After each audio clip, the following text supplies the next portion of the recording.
Hello, welcome to my first tier list video. I've been meaning to make one of these for a while, and I kind of want to do one for every patch, just because like the metagame generally shifts pretty drastically every time we get a new patch, which is good. It keeps things fun and interesting, but evaluations just change pretty regularly. Okay, so I'm going to do this in mostly alphabetical order.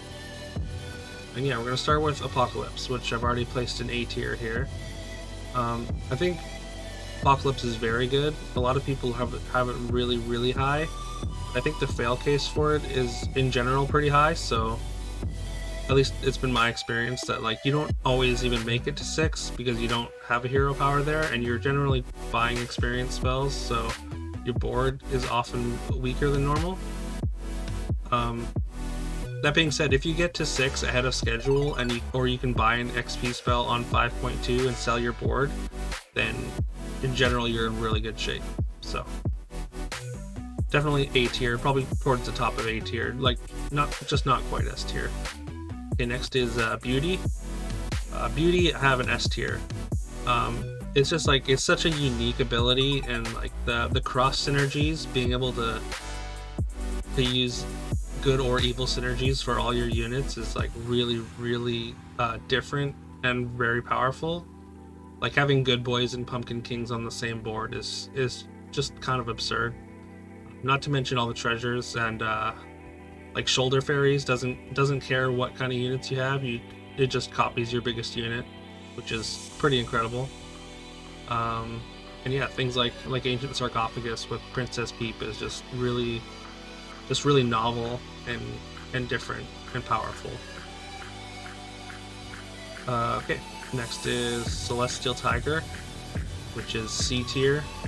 I know there's like Celestial Tiger has like a very high ceiling, like say you get like Mimic Sarcophagus kind of things, and that's very powerful, or like Lock Chest getting treasure map into a level 7 treasure very early, which can be really cool.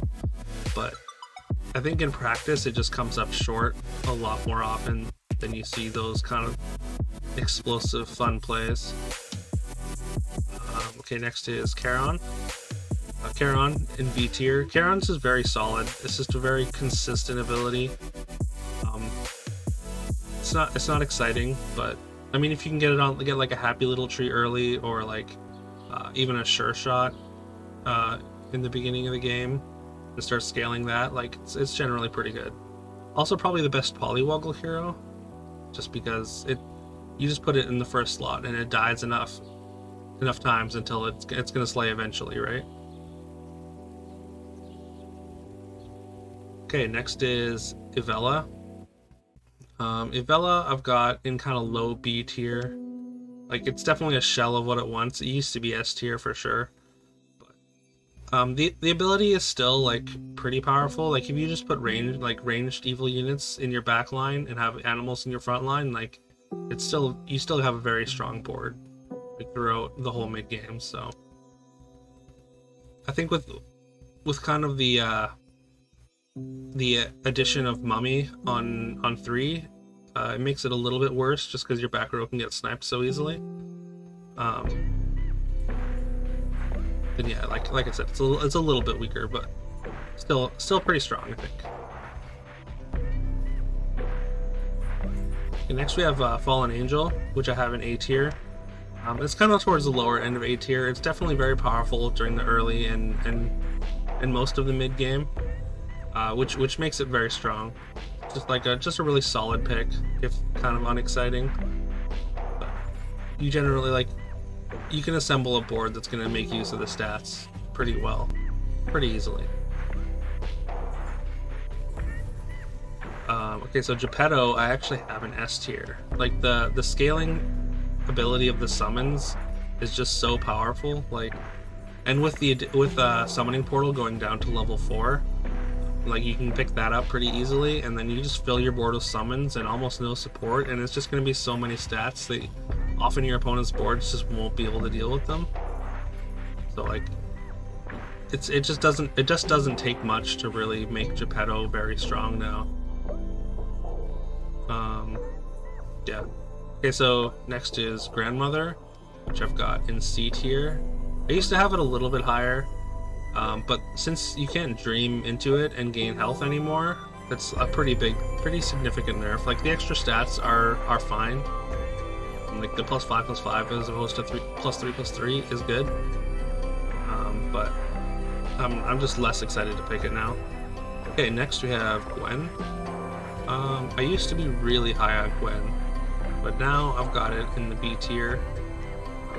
I got it ahead of Ivella for sure.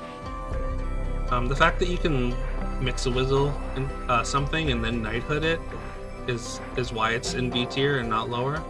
Also, being able to knighthood Happy Little Tree is still really solid, just because of the whole fairies build being strong. Alright, next might be my most controversial pick. I have Horde Dragon in A tier actually, and I've got it ahead of a Fallen Angel. It's just the easiest way to get level 7 treasures, as well as like the power spikes from just having like higher level treasures is actually a lot more significant than I think people give it credit for.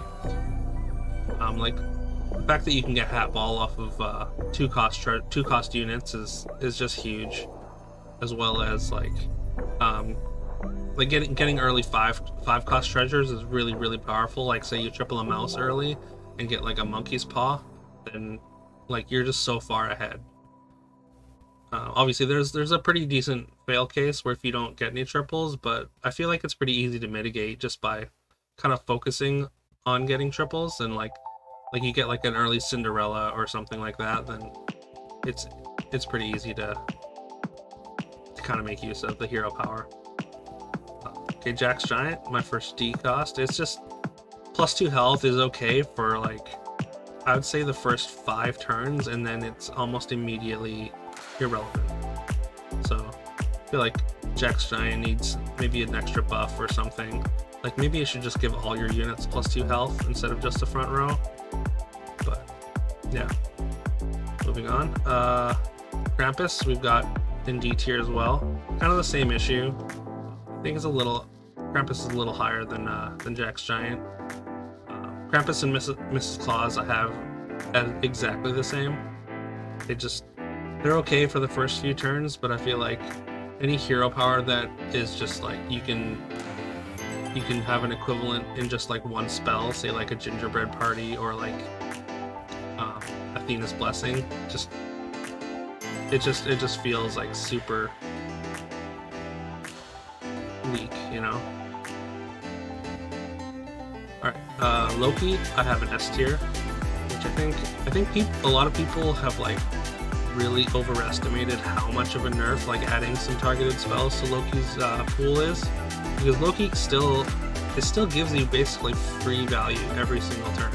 Even if you get a few targeted spells, you're probably still going to get like an XP spell or a combat spell in general during a game. So yeah, I think people are underestimating Loki right now, and I still think it's just incredibly powerful. And it's just you get so much free money basically from it. Okay, so Mad Catter, got that in C tier. The buff is like pretty significant because it scales with level, of course, but like as soon as you want to find specific units, it becomes almost irrelevant. Like maybe you'll roll something that you actually want, and that's cool, but like often it'll just hit like random things that you're not going to want to take anyways. So basically, like once you hit level 4, I'd say like the buffs becomes increasingly irrelevant. Okay, next is Mask. Mask I've got an S tier just because like the flexibility of changing heroes twice is so powerful. Like there's a reason that you can only dream at level 6. Also, I think the nerf to skip being only 2 experience instead of 3 to start is actually a huge blessing for Mask, because you don't see a skip in every lobby anymore. So like the amount of times you can mask into skip is going to be a lot higher frequency. So, and I just really I like being able to just change into whatever the best thing for for each situation is, because obviously like games don't unfold the way you expect them to all the time, and Mask being able to kind of change directions on the fly makes it really, really strong in my opinion. Alright, next I have Merlin. Merlin, one of my favorite heroes. I've got it right at the very top of A tier. It's not quite S tier, but like it's just so consistent and it's so easy to get stats on things early. Like, I mean, I probably buy more spells than the average player. Maybe that's a flaw in my game, but yeah, and also like it's just really fun to try and assemble Hat Ball. And on a hero like Merlin, you just really get paid off for that. Okay, moving on. Miri. Miri I've got in B tier, right below Gwen. With the nerf, like before the nerf, it was probably too powerful, and with the nerf, like the one extra power like matters a lot. So like you need like 2 or 3 what do you call it, stacks before you really start to take off and get strong. So which is good, because like being able to like proc Cinderella early is just way too easy, and like the whole +2/+2 buff was just too much. So yeah, so Mary's still solid. It's not overwhelmingly powerful anymore, so this is a good change, and still something that I'll pick once in a while. Okay, next is Mordred. So Mordred is only really a dream target for me. I feel like even with the extra 5 health, the ability doesn't really come online until you're like at least level 5, I've found. And yeah, like I'm fine with definitely dreaming into it later on in the game. Like say you have a bear sign, like summoning an animal from hand is really strong, but other than that, it's just not exciting. Morgan Le Fay is another dream target, probably the best dream target for sure. Yeah, just, I mean, getting a free treasure when you dream into it is really strong, but I feel like when you pick it at the beginning of the game, you're just kind of asking to go down below 20 really early.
there's a pretty big gap before that, before the change.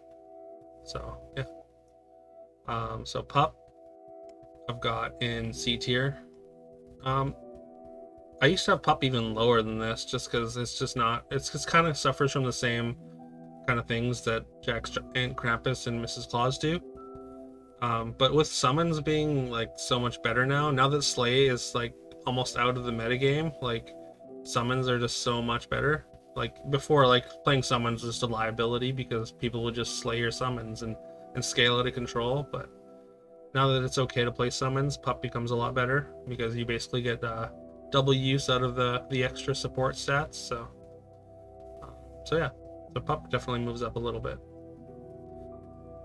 Sad Dracula, also C tier. I used to have Sad Dracula really high, but with the changes, it feels almost like a one-trick pony now. Like you only see Sad Drac playing wall comp now, which is just, I mean, it's pretty tough to assemble and scale, so it's really powerful.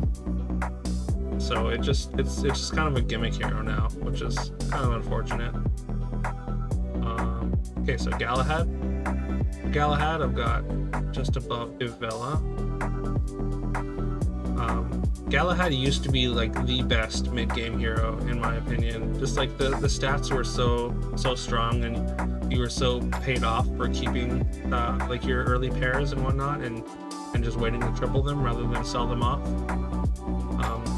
And like that extra 1 power, well 7 power per treasure that you lose, it just has felt like such a huge nerf.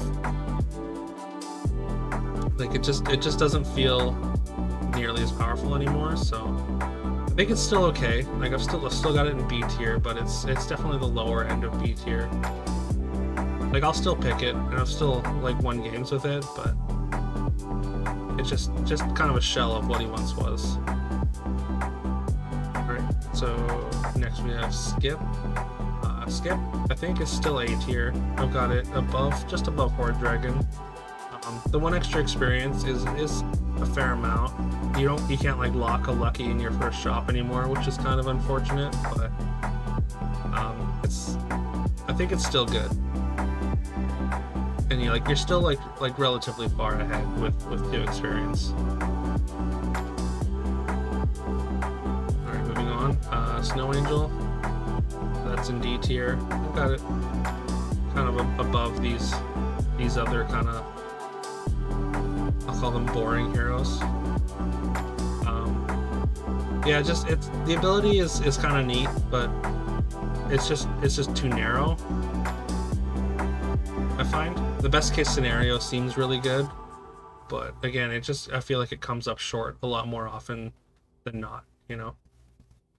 Okay, so next is Cursed King. So Cursed King I used to think was completely unplayable, but now I've got it at the high end of C tier, maybe even creeping into low B tier. Like it's so easy to mitigate the downside now, so it almost feels like a free 1 gold every turn. Like sometimes you'll take 3 in a turn, but like I find it's super rare, and it's just basically you've got a spinning gold, and with like basically no downside. So definitely a huge improvement for Cursed King. Okay, so the Fates, I've got the Fates very low. It's just like the worst possible. It's the worst version of the treasure hero. So like it's just very vanilla and very low payoff, I think. +5/+5 on a unit is okay, but yeah, I feel like Fates made a lot more sense in the game when Gilded Harp was a thing. I've actually got it, yeah, pretty low, just above Pan's Shadow. Trophy Hunter has been basically completely neutered. Yeah, I keep trying to play it, and it just does not pan out for me. I'm sure there's definitely like scenarios where you can still get some really powerful things going, but without Grimsoul in the game, it just feels feels like it needs something. It needs to change to be viable again. It's a good meme hero for sure still. Like you can definitely take puff buffs, which is fun. I still try that from time to time. All right, moving on. So Wonder Waddle. I think Wonder Waddle is the best hero in the game at the moment. Yeah, so I've got it at the top best tier. Just like the consistency with which you can high roll with Waddle is just it just puts it above everything else, I think. It's not like a huge margin. It doesn't like deserve a tier of its own or anything, but Wonder Waddle is probably the only hero that I'm basically just gonna windmill slam when I see it, you know? Okay, and then 2 heroes left. We got Zelda, which is another dream target for me. I don't know that I've ever played a game of Zelda, so like maybe I should force myself to, but it just feels like you just want to dream into it. I know you get more economy at level 4 now, but it just like having no hero power early, just like I feel like I'm just gonna get tempoed out of the lobby like real fast. So I avoid those in general.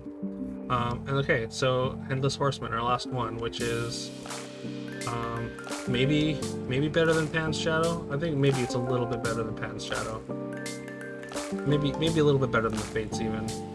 You lose 3 spaces in your hand for 3 like very medium spells. Like Kidnap is not a powerful spell in general. Like you get an extra hero early, sure, that's nice. That it puts you a little bit ahead. Something that Loki does for free without having to use any hand space, and also you just get to do it every turn. But yeah, I'm just like really unimpressed with Headless Horseman.